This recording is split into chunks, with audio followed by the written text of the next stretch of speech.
So,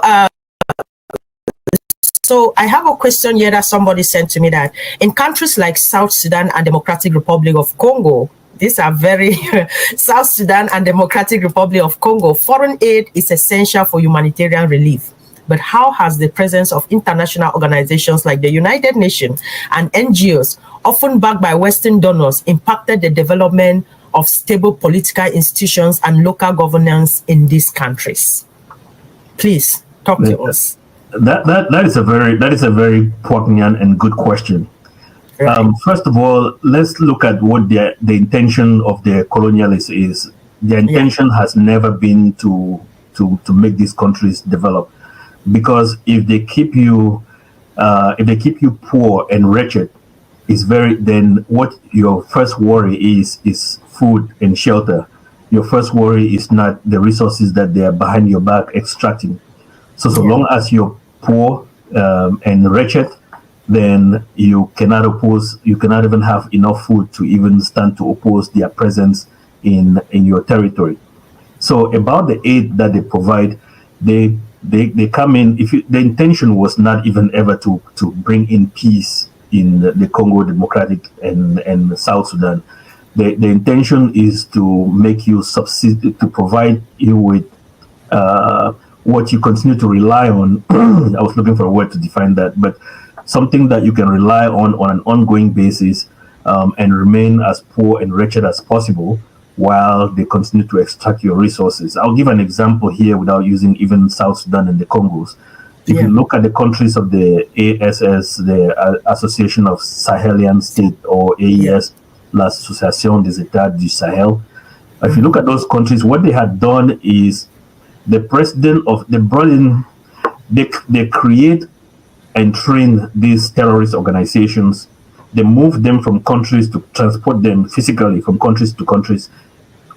They had used these individuals in Libya to provide the ground forces that brought down the Libyan president Muammar Gaddafi, while they provided air support and basically destroyed the entire country. So they bring in these forces, calling them jihadis. They give them various names in different locations depending on what they want the agenda, or depending on the objective in that particular country. So they brought in these forces in the Sahelian state to attack the Malian capital. As these forces were approaching to basically to threaten the Malian capital, the president of Mali at the time writes to the French and asks for air support. They did not even ask for their presence, asked for air support.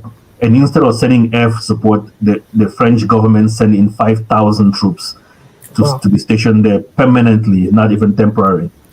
These troops then come to Mali, stationed permanently, and then they bring in troops from Italy, Germany, the Netherlands, and then, of course, the US. And then they go to the United Nations, they twist and use diplomacy, to formalize the presence of those forces on a permanent basis. And then they keep using these jihadi forces, or these terrorist organizations that they've trained to every now and then create the semblance of threat, so that way to justify their presence. As they were present in this case with Niger, they were extracting Nigerian uranium for free, paying the Iranian government almost nothing, 18 cents per buck, while extracting those resources. I'm just using this as an example, but perfect. And that's a great example. This is always the case with many other types of resources or many other structures. So if we go back to the case of South Sudan, one of the strategies that they equally use is very easy to control very small countries. If you look at a country like China, they cannot really temper with China. So what they started to do with Russia too was to try to break Russia into smaller countries so it's easy to control. So coming back to South Sudan, what they did in South Sudan, the Sudanese president Omar Bashir at the time would not let the foreign oil companies to come into Sudan. A lot of the Sudanese resources, especially the oil resources, are located in South Sudan, in the Darfur region. So then they go in there and create conflict. And the way that sometimes they've used this very strategy in many ways. They come in this section, they tell you that you look very differently, you speak a different language, or they use something that creates for slight differences between the peoples, and they use that as the wedge between the two peoples. Right. They did that too in Mali by trying to create a situation where they gave the picture of the Tuaregs being different from people of the southern part of Mali, calling them the Azawad region. So Right. they go into places like South Sudan, and then they create this wedge between the South Sudanese because it looks slightly darker, because Yeah. they're obviously closer to the Sahara Desert than Yeah. people of the north. And then at the end, the whole goal was to, I'm trying not to go into all the details of the case. The question, But the whole goal was to break South Sudan from the northern part of Sudan because they couldn't control the oil resources of Sudan as a whole. Then that gave them access to the Sudanese South Sudanese oil, because now with a smaller country it was easier to control that. And what they've done too in Congo is to create a situation where there's continuous conflict, and that conflict is not meant to ever end, because you have the presence of, they've used diplomacy in the United Nations and in some other countries to allow for the United Nations forces to come in. And these individuals always come in as peacekeepers. So their job is not to halt conflict.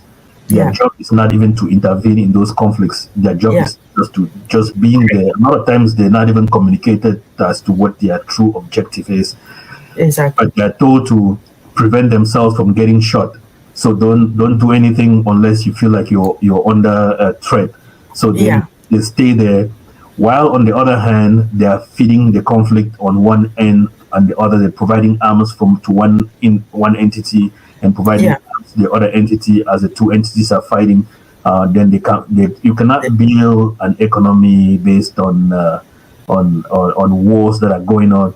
So because of that instability, they come in and to that. Sorry, I'm trying to really summarize this quickly. No, exactly. No, I'm actually enjoying it, because you've picked on some very important points there. Especially when it comes to the area of the peacekeeping forces that kept in these countries, and the missions of these NGOs. Because the NGOs, they say they go in there to provide humanitarian aid, and yet these peacekeeping missions have been in the same country, a huge number of them, in the same country for decades and decades, and yet there has never been any peace or stability in that country. And the question, the person here was raising the concern about the leadership and the stability of that country. We've also seen that, especially in the Congo, Sudan, and in Somalia, where we have a lot of these UN peacekeeping forces stationed in those countries in the name of bringing peace in that country. But these countries have been in constant political turmoil in all of these decades that these peacekeeping forces are stationed in them.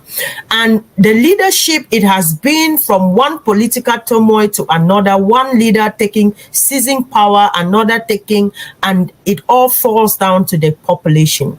They are the ones suffering, and yet they claim they are providing some kind of stability, peace, and then they create the conflicts, and then they come in with their humanitarian assistance and take control over everything.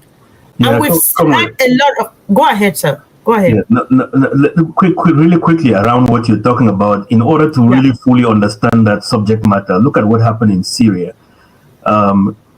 The Syrian, there were so many objectives, including the security of Israel, and also just to get at al-Assad, who is the president of Syria, to get at al-Assad's oil resources that are in Syria. But you have other objectives like subjecting Syria to under the control of, not direct control of, but to make sure that Israel always maintains the level of the leadership or military power over all the other Middle Eastern countries.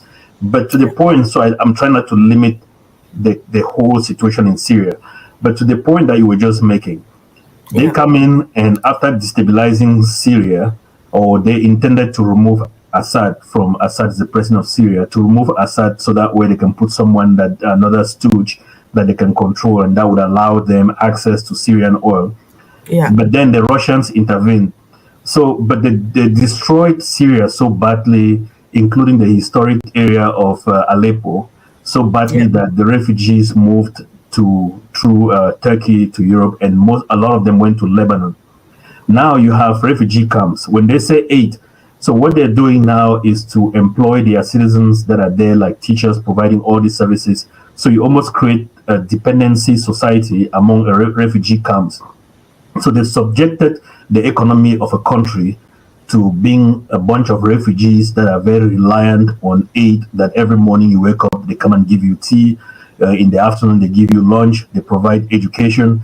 But then with all of that, what is the future of all these individuals? Now, a lot of them wanted to, through the help of Russia, a lot of these refugees wanted to actually go back because peace has been restored in like 80% of Syria. So they wanted to go back, but they would refuse for them to go back because they know that that would be the foundation towards continuing to build Syria and therefore destroy their long-term objective. So what we should be careful of in this whole conversation is to kind of look at all of these objectives of the hegemon, making sure that we see into what they're trying to accomplish and finding ways to go against, instead of creating a reliant community on this aid that you wake up in the morning, they give you food to eat, and then you sit around and not do anything. Right. In the afternoon, the same. Then they teach your kids in school. They provide medical services. So you end up not being able to really express the proficiency of the human being that existed on this plane. So sorry to interrupt you. I thought I'd make that. No, that is absolutely okay, because you see, there's another question here that came into me. They say critics argue that foreign aid has hindered Africans' ability to become self-sufficient by pumping up weak governments and corrupt leaders to lead the African continent, which is to their own benefit and to the detriment of the citizens and the continent itself.